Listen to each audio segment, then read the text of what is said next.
Goeie dames en here, baie welkom by die roudiens. Ons is hier saam vanoggend om hulde te bring aan Willie. Dankie te sê vir sy lewe, vir wat hy vir julle beteken het as familielid of as vriend. Vir wat hy kon bygedra het. En my gebed is dat die Here julle vanoggend sal vertroos en sal bystaan. Kom ons sluit die oë. Hemelse Vader, Here, U beskik oor die tye van die mens. Vir elkeen van ons 'n tyd om gebore te word en tyd om die tydelike aardse woning van onsself te ontruim. Here, sê vir U baie dankie vir alles wat U Willie geseën het, wat U vir hom gegee het. Wat hy kon uitgedeel het, die diep spore wat hy getrap het in die lewens van hulle wat vandag hier kom afskeid neem. Here, ons bid vir die familie en vriende dat sy lewe vir hulle sal bly inspireer. Sal inspireer tot navolging, sal inspireer tot edelheid, tot dit wat opbou, dit wat uitnemend is. Here, ons sê vir U dankie dat ons nie treur soos diegene wat geen hoop het nie. Ons afskeid is net tydelik. Ons sal weer verenig word en vir ewig by mekaar wees. Here, wil U vertroos, bystaan en vanoggend en ook in die toekoms. Ons bid dit in Jesus se naam. Amen. Op versoek van die familie 'n enkele vers vanoggend uit Romeine hoofstuk 14. Romeine 14 vers 8. Want as ons lewe, leef ons tot eer van die Here, en as ons sterwe, sterf ons tot eer van die Here. Of ons dan lewe en of ons dan sterwe, ons behoort aan die Here. Dit is verskriklik belangrik, eintlik maar soos elke dag in almal van ons se lewens, verstaan ons dit wat mense sê in die konteks waar hulle dit sê, nie waar nie.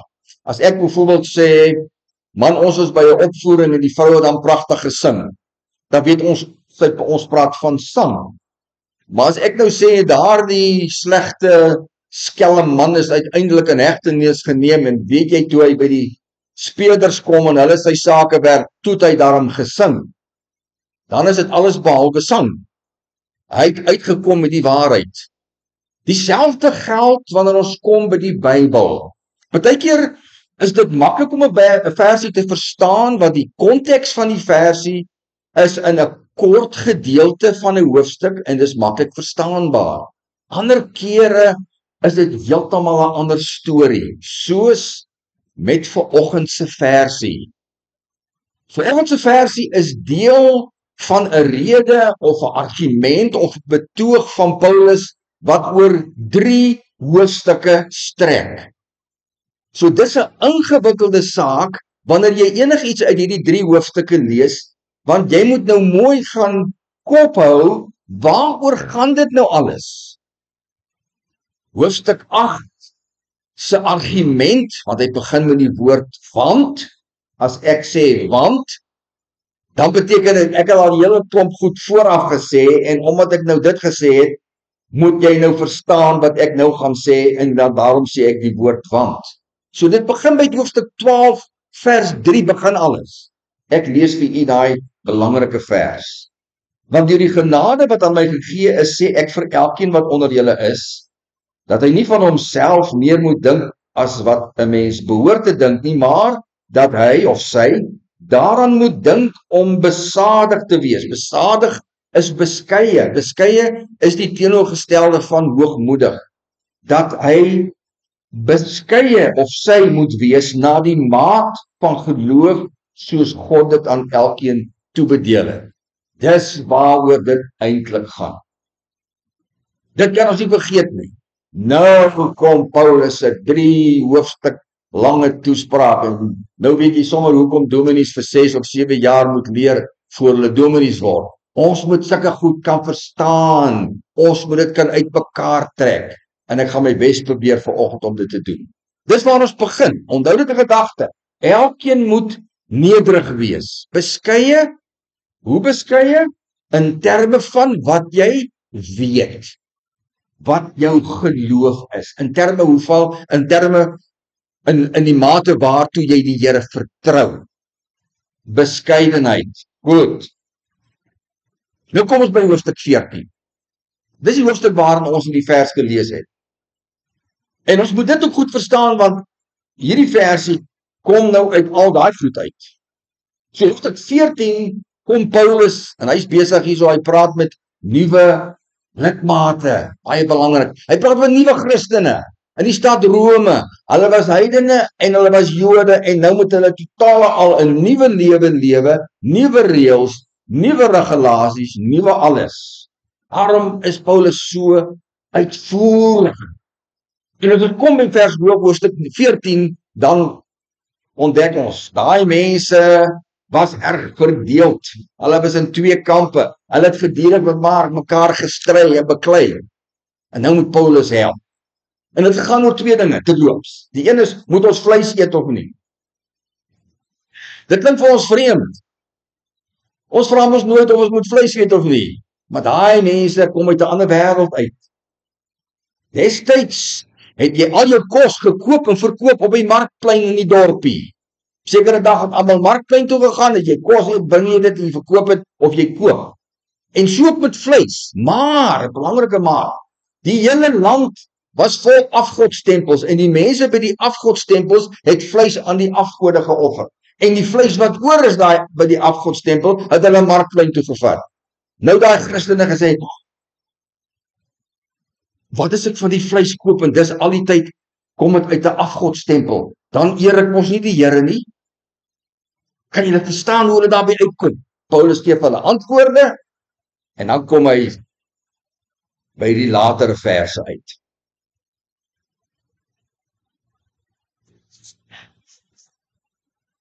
So hoofstuk 14, ek gaan myself so 'n bietjie vooruit. Hoofstuk 14 gaan dan daaroor dat Christene moet ophou om mekaar te oordeel. Hulle beklei dan heen en weer, want die een kant sê, nee, ons kan vleis eet, die ander kant sê ons nie. Die ander kwessie was gewees, die een kamp het gesê, nee, 'n sekere dag van die week is spesiaal, dis net vir ons godsdiens. Die ander kamp het gesê, ag nee man, elke dag is dieselfde.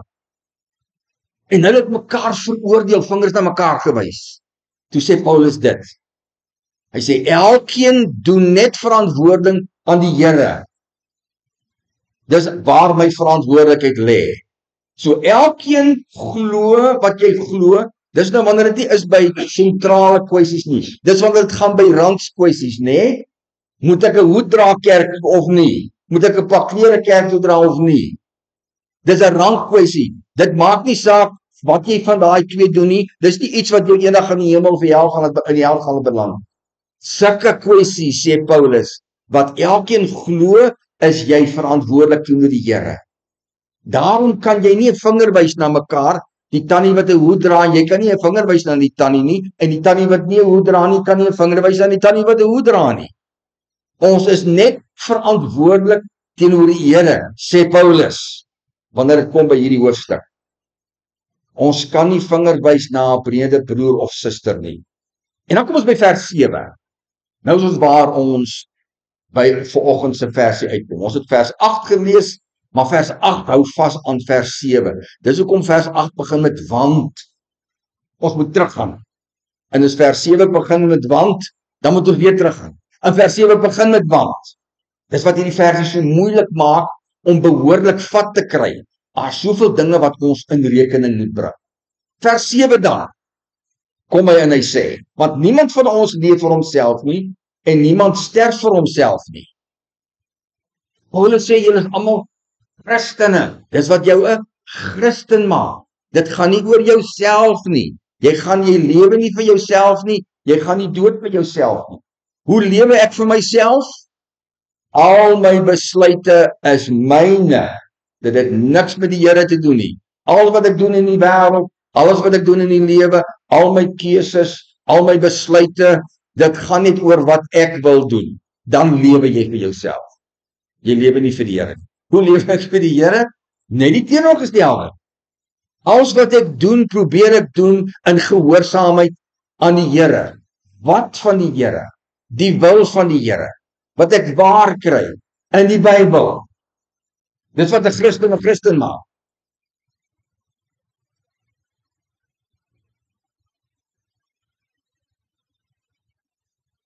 Broers en susters, dames en here, as jy kyk na Google en jy gaan tik daarin iets soos how many Christians are there?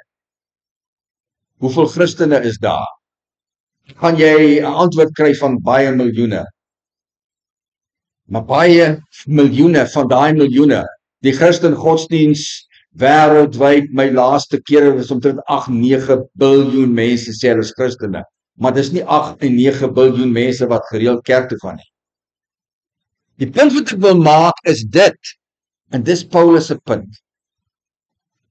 En hy hamer dit by die mense, as jy al sy briewe gaan lees, dis een van die belangrikste temas wat hy gedurig vir almal gesê het. Mense,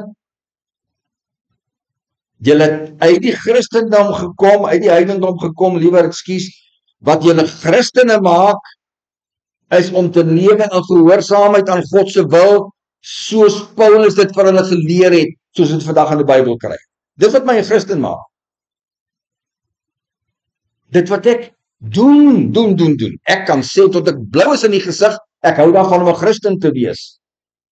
Maar dis nie ek wat sê ek 'n Christen is, die Here wat sê ek of ek Christen is. En wat ek my Christen maak vir die Here, is dat ek lewe in gehoorsaamheid aan sy woord wat hy van my verwag.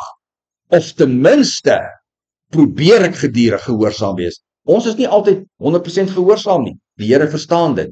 Dan gaan ek kerk toe. Ek lees my Bybel en ek bid. Dit is wat van my 'n Christen maak. Ons lewe nie vir onsself nie, want ons het Christene geword. Ons sterf nie vir onsself nie, want ek kan nie baat by my dood nie. Hoe kan ek vir myself doodgaan? Ek het geen beheer. As ek dood is al my beheer daarmee heen. Nie waar? Nou het ons beheer. Ek besluit, ek gaan dit doen, ek gaan daar doen, ek gaan kerk doen, ek koop dit, ek eet dit. Ons gedurig besluit ek oor wat ek in my lewe wil doen en hê. As ek doodgaan, is dit verby. En dis die punt wat Paulus wil maak. En dan kom hy by die baie belangrike vers 8. Want as ons lewe, lewe ons tot eer van God, en as ons sterwe, sterwe ons tot eer van die Here. En of ons dan lewe en of ons sterwe, ons behoort aan die Here. Daar's 3 woorde wat herhaal word. Ons leef tot eer van die Here, ons sterf tot eer van die Here, ons behoort aan die Here. 3 keer. Nou moet ek weet, wat beteken Here? Ek dink as ek vir die meeste mense het vra, sal jy oor 'n ander woord vir God. Heeltemal reg. Ons praat van God as of God die Vader, Jesus, die Heilige Gees of Here.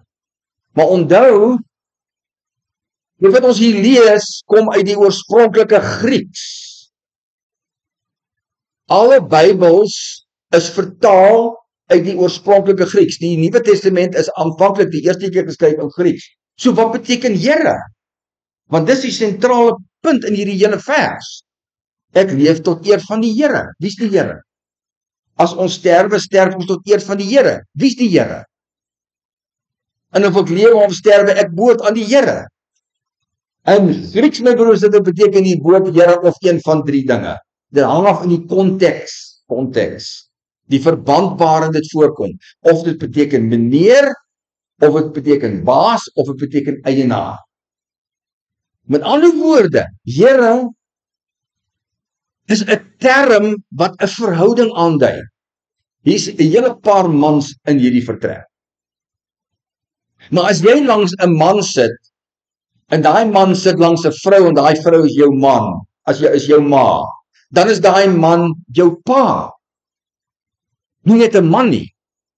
Hy is jou pa omdat jy 'n verhouding het met hom. Hy is jou pa. Dieselfde met Here. Wanneer jy Here lees in die Nuwe Testament in die Bybel, my broers en susters, moet jy onmiddellik dink, dit beteken eienaar. Kom ons lees hierdie vers weer. Wat as ons lewe, leef ons tot eer van die eienaar. Die Here as eienaar. En as ons sterwe, sterf ons tot eer van die eienaar. Die Here as eienaar. Of ek dan lewe en of ek sterwe, ons behoort aan die eienaar.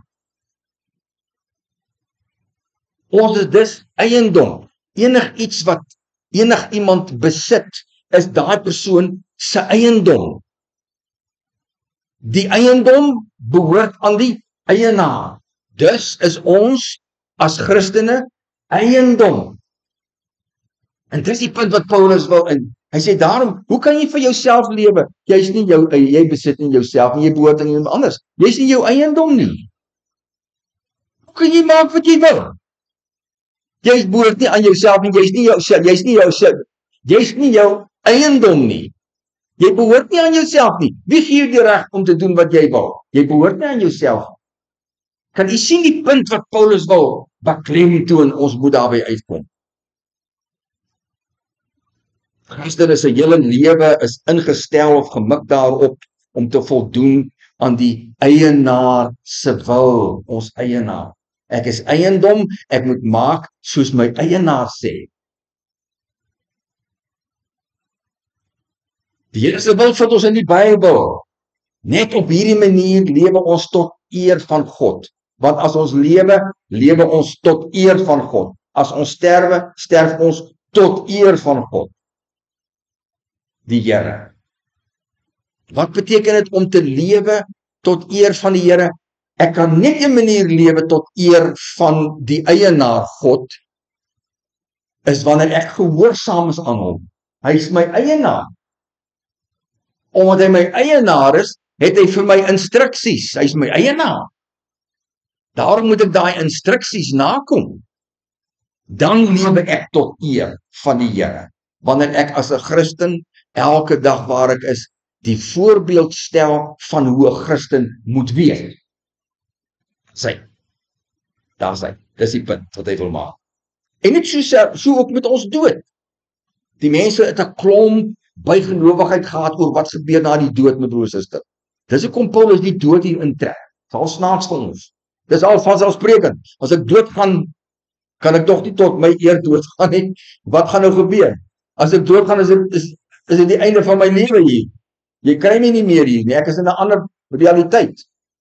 Maar dan as ek daar kom, getuig my bestemming dat ek die Here geëer het. Dis wat Paulus wil sê. As ek doodgaan, of as dan lewe, as ek sterwe, sterf ek tot eer van die Here. Ek sterf deurdat die getuienis van my bestaan na die dood in die ewige heerlikheid getuig van eer tot God. Met ander woorde, my realiteit na die dood, my broer en suster, is die finale en die absolute getuienis teenoor almal in die hele wêreld wat gaan sien. Ek het gelewe tot eer van God. En dis die punt wat hy wil maak. Hy sê daar wag die dood, en na die dood gaan dit wys, het jy voor die dood tot eer en gehoorsaamheid aan die Here gelewe. Ek sluit af. Ons sterf tot eer van God wanneer dit wys na die tyd dat ons by die regte bestemming uitgekom het. Die Here praat van dit as die paradys as ons doodgaan. Ons is in die paradys.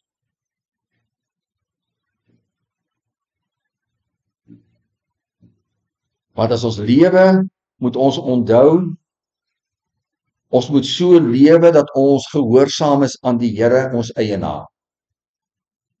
En as ons sterwe, dan weet ons, dit wat van my gaan wees na ek dood is, gaan getuig dat ek 'n lewe gelewe het as 'n Christen, en gaan getuig dat ek in my lewe, waar niemand dit sien nie, behalwe ek eintlik net weet, dat ek gehoorsaam was as 'n Christen aan die Here se wil volgens die Bybel.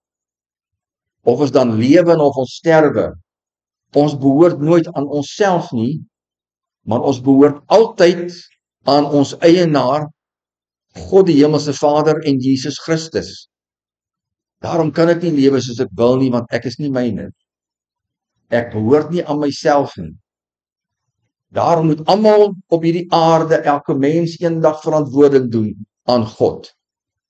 Wat het jy gedoen as eiendom van God? Amen. Hemelse Vader, dankie Here, dat ons weer opgeroep word vanoggend deur Paulus, wat so lank gelede geskryf het, daardie nuwe mense wat gedurig mekaar beklei het. Julle kan julle nie vasstaar teen waar julle verskil met mekaar nie, want ons lewe op hierdie aarde gaan oor veel meer as dit.